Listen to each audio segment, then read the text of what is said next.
Hi, this is Tucker with your second vocabulary list from the Omnivore's Dilemma. Please take notes. I want you to write down the word, part of speech, definition, and any example that I say or that you think of that will help you to remember these words. And please pause the recording if I'm going too fast.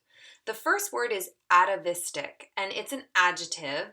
It describes something that is reverting to or suggesting characteristics of an ancient or primitive type. So if something is kind of returning to an earlier form or has some aspects of it that are kind of ancient or old, you might describe it as atavistic. So sometimes you'll have a species like a bird, a type of bird that might have kind of like an unusually large beak, and it might be described as an atavistic mutation or an atavistic change. So maybe birds in the past had this longer beak for a specific reason, and now birds today are developing that same more ancient atavistic beak for a particular reason. I also think of, for example, like you think of dogs, and obviously dogs will bark, but sometimes they might even make kind of these atavistic noises that are more like their wolf or wild dog ancestors. The second word is cornucopia, and hopefully, as we read Omnivore's Dilemma, they talk, or Poland talks a lot about corn. And so, as you're going through and you're hearing the word corn, you're gonna be reminded, hopefully, of what cornucopia means, which is plenty. So the word corn itself comes from a Latin root meaning horn, and copia comes from a word meaning plenty. And so a cornucopia is actually that horn filled with fruit and vegetables that you see at Thanksgiving. But what cornucopia has come to mean beyond this actual horn full of food is it's a symbol of abundance. It is a symbol of having plenty of food. So we celebrate, Thanksgiving, and during a Thanksgiving celebration, often we have a cornucopia. We have so much food,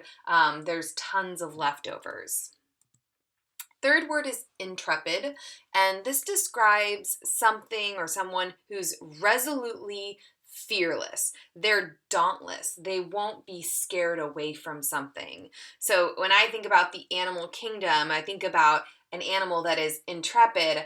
I think of the male lion, right? Fearless, very kind of undaunted by the danger around him.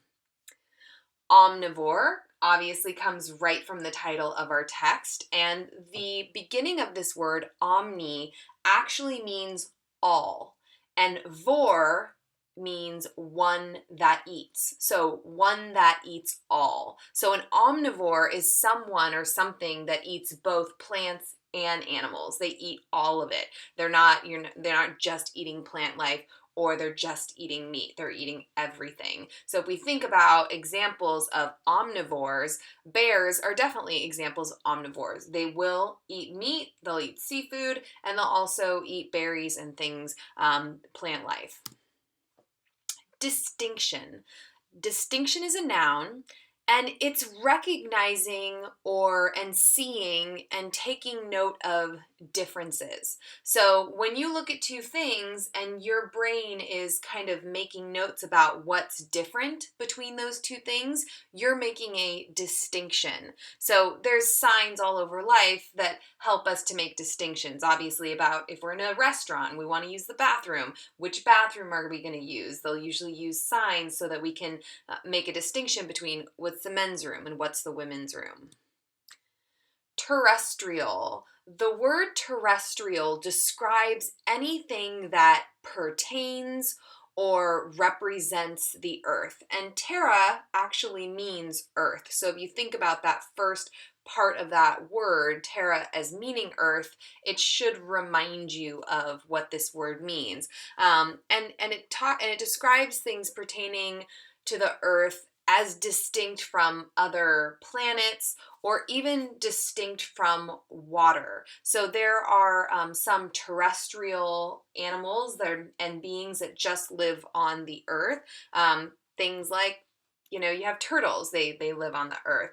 There are some turtles who go in the water. So there's a distinction that could be made there for sure. And if you think about extraterrestrials, this fascination lots of people have with beings on other Earths, that might also help you just to remember that the word terrestrial itself is anything relating to or pertaining to the Earth as it's distinct from other planets and water. Anthropologist is a noun, and an anthropologist is a person who specializes in the study of human beings. When you go off to college, a lot of students will take an anthropology class. Well, they will actually take a course all about human beings. And if you break down this word, anthrop is a Greek word or Greek root meaning human, anthrop, and then ology just means the study or science of something. So if you put anthrop, human, and ology, the study of, you'll hopefully remember it's the study of human beings. And I just have a picture of a person to try to help you remember anthropology. And thinking about, it's not just human beings now, but it's like our whole history of humans and how we've evolved.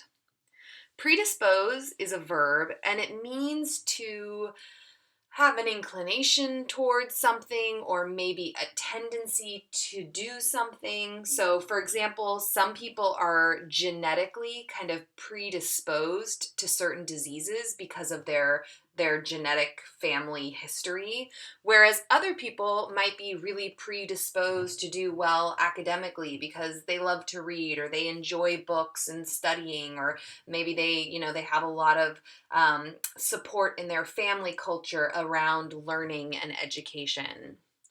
Prodigious is an adjective that describes something marvelous, something kind of extraordinary in size, so something unusually large or incredible might be described as prodigious. So I've chosen a picture of just this big, beautiful mountain, which could definitely be described as prodigious.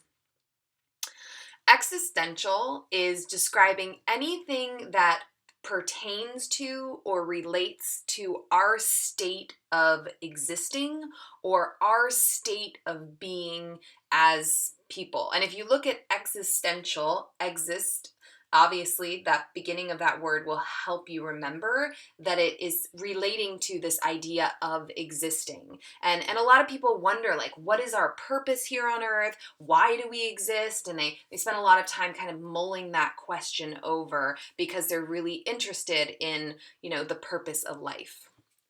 Inevitable describes something that cannot be avoided. So there's a famous saying that death and taxes are inevitable. In your life, there are two things you will not get away from, and that is paying your taxes and death. And so those are inevitable events that will happen in all of our lives.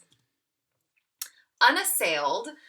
This actually, the un at the beginning means not. It's a root that means not. Assail means to attack. So unassailed describes something that is not attacked or not assaulted. So if you think about being unassailed, you're not being attacked by anything. You're not being assaulted by anything. I think of a peaceful kind of peace-loving image to kind of reinforce this word.